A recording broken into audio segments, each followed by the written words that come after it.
Hello বন্ধুরা, নমস্কার। তোমরা সবাই কেমন আছো? আমার ছোট ছোট ভাই বোনেরা, আশা করি তোমরা সবাই ভালো আছো।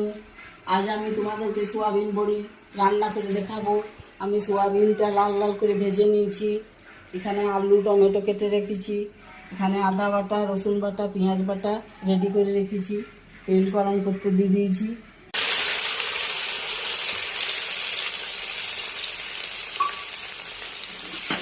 মশলাটাকে একটু নাড়চাড় করবো।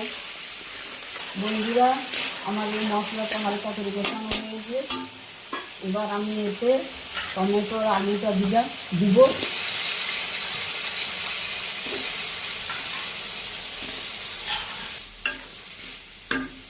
নুন দিলাম, একটু হলুদ দিলাম, সামান্য পরিমাণে একটু সবজির মশলা দিলাম। এবার এটাকে আমি একটু নাড়চাড় করব। একটু কষা হয়ে গেলে তারপর জল ঢালবো। বন্ধুরা, আমার আলু টমেটো আমি কষিয়ে নিয়েছি। এবার এতে আমি সোয়াবিন বড়িগুলো দিয়ে দেবো।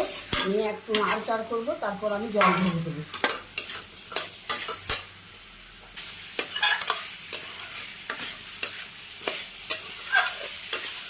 বন্ধুরা, আমার খাবারের থালি রেডি। ভাত, সারি সারি একটা সবজি বানিয়েছি, ডাল আর সোয়াবিন আলুর তরকারি আর চাটনি। এইটাই আজ আমার রেসিপি।